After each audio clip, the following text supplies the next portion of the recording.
¿Alguna vez has visto una película histórica y te has preguntado por qué los soldados permanecen inmóviles en campo abierto, intercambiando disparos en lugar de buscar cobertura? Desde la perspectiva de la guerra moderna, estas tácticas pueden parecer imprudentes, incluso irracionales.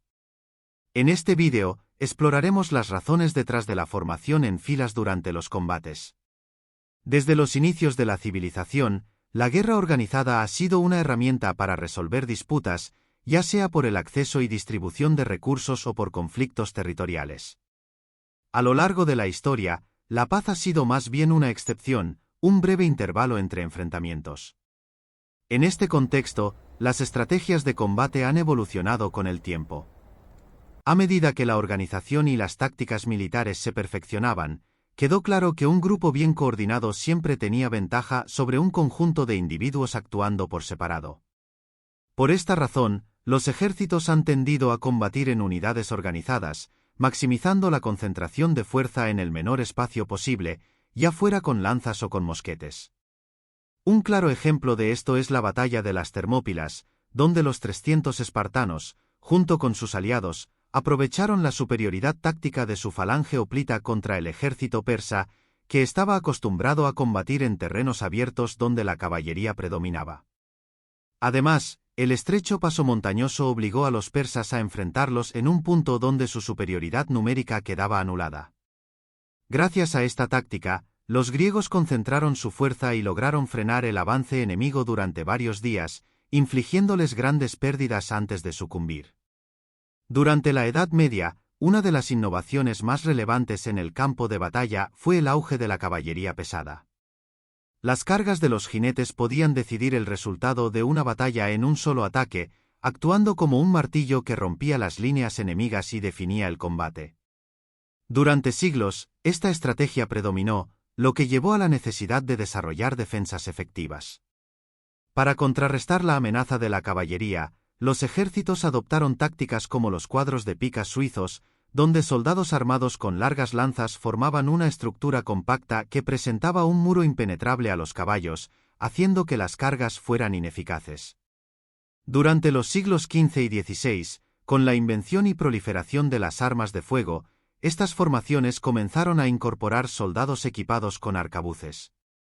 Un caso notable es el de los tercios españoles, donde pequeñas unidades de arcabuceros, conocidas como mangas, se posicionaban en los flancos de los cuadros de picas para hostigar al enemigo. Si se veían amenazadas, podían replegarse dentro de la formación para protegerse. Esta combinación de picas y arcabuces permitía proyectar fuerza a distancia mientras se mantenía una zona segura en el campo de batalla. Estos cuadros de picas funcionaban como una especie de castillo móvil diseñado para repeler la caballería. Sin embargo, con el paso del tiempo y la mejora de las armas de fuego, estas estructuras comenzaron a perder relevancia. A medida que los mosquetes se volvieron más precisos, rápidos y con mayor alcance, la pica quedó obsoleta, ya que implicaba la presencia de un soldado que no podía disparar al enemigo. Su lugar fue ocupado por la bayoneta, un arma que permitía a los soldados combinar el combate cuerpo a cuerpo con la capacidad de disparo. Este cambio dio origen a las famosas formaciones en línea, que pueden parecer extrañas desde la perspectiva de la guerra moderna. Pero, ¿por qué se adoptaron estas tácticas? En los enfrentamientos entre unidades equipadas con armas de fuego, la ventaja recaía en aquella que podía hacer que el mayor número de soldados viera y disparara contra el enemigo con la mayor frecuencia posible. En otras palabras, la clave estaba en concentrar y proyectar la fuerza de manera eficiente. Por ello, se desarrolló la formación en línea, generalmente de 2 o 3 hombres de fondo. Esta disposición aseguraba que prácticamente todos los soldados pudieran apuntar y disparar al enemigo sin obstrucciones, maximizando el volumen de fuego. Además, ofrecía una menor vulnerabilidad frente a la artillería enemiga. Si un cañón impactaba en la línea, su trayectoria atravesaría solo 2 o 3 filas de soldados en lugar de más, como ocurría en formaciones más profundas como la columna o el cuadro que se utilizaba en periodos anteriores. En contraste con la formación en línea, estas solo eran vulnerables si dejaban brechas en su disposición, lo que permitía a la caballería atravesarlas y desorganizar la unidad, o si eran flanqueadas y atacadas por los lados. De hecho, de esta última amenaza proviene el término enfilar. Cuando en el colegio sentías que tu profesor de matemáticas te tenía enfilado, en realidad hacía referencia a una situación de vulnerabilidad. En el campo de batalla, si una unidad era atacada por los flancos, los disparos podían recorrer toda la fila de soldados, causando un daño considerablemente mayor que un ataque frontal. Para contrarrestar las cargas de caballería, los soldados podían reorganizarse rápidamente en cuadros, una táctica que resultó crucial en la batalla de Waterloo. Durante este enfrentamiento, las tropas británicas de Wellington lograron rechazar la caballería francesa formando estas compactas estructuras defensivas, impidiendo que el enemigo rompiera sus líneas. En esta época, la instrucción militar se centraba en la rapidez con la que los soldados podían recargar y disparar sus armas. Una unidad capaz de efectuar 4 o 5 disparos por minuto tenía una clara ventaja sobre otra que solo podía hacerlo 2 veces. Además, se perfeccionaron técnicas como el disparo por salvas o andanadas, en las que los soldados disparaban simultáneamente para maximizar la efectividad del fuego. Sin embargo, la tecnología de las armas de fuego aún estaba en desarrollo, lo que hacía que su precisión fuera bastante limitada. El alcance efectivo de estas armas de fuego era limitado, aproximadamente unos 100 metros como máximo. Por esta razón, se confiaba en el disparo por salvas, donde todos los soldados disparaban simultáneamente con la esperanza de que al menos algunos proyectiles alcanzaran al enemigo.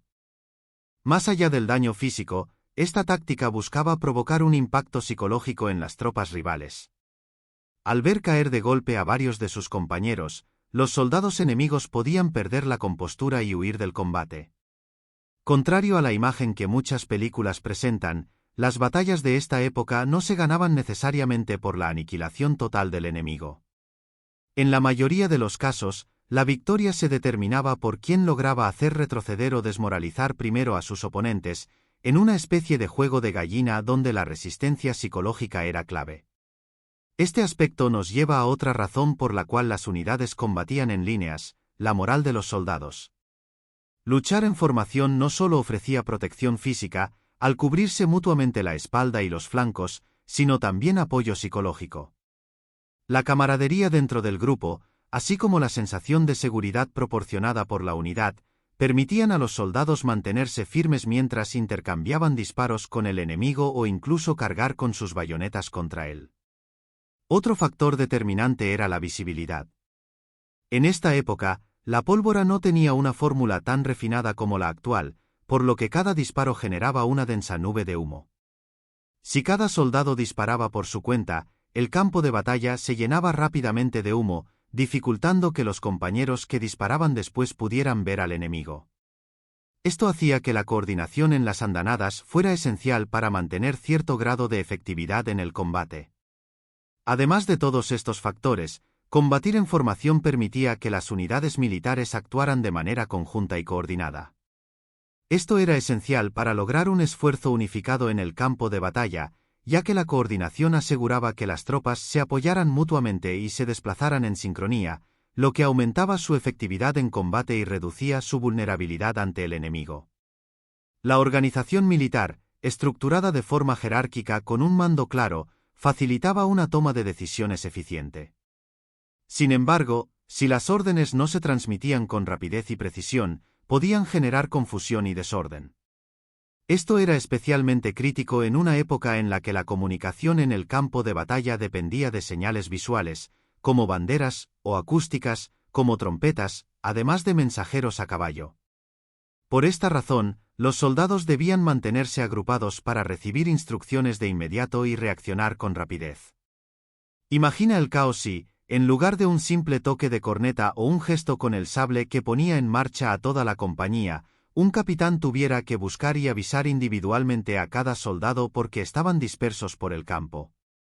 La formación aseguraba que las órdenes fueran recibidas y ejecutadas con eficiencia, manteniendo la cohesión y disciplina en el fragor del combate. Este tipo de desorganización habría provocado retrasos, confusión y caos en el campo de batalla. Por ello, la formación en grupo era esencial no solo para la coordinación y el apoyo mutuo, sino también para garantizar que las órdenes se transmitieran de manera eficiente. Sin esta estructura, los mandos habrían sido incapaces de ejercer control sobre sus soldados y dirigirlos de forma efectiva. Sin embargo, con el avance de la tecnología militar y el aumento del poder letal de las armas de fuego a largas distancias, estas tácticas comenzaron a quedar obsoletas. Un claro indicio de este cambio se vio durante la Guerra Civil de los Estados Unidos, que, hasta el día de hoy, sigue siendo el conflicto más sangriento de la historia de este país, incluso por encima de ambas guerras mundiales. En este enfrentamiento, las formaciones en campo abierto se volvieron extremadamente vulnerables, lo que llevó a la experimentación con trincheras y a un combate más descentralizado y disperso. No obstante, no fue hasta la Primera Guerra Mundial, con la industrialización de la guerra y la invención de armas como la ametralladora, cuando estas tácticas desaparecieron por completo.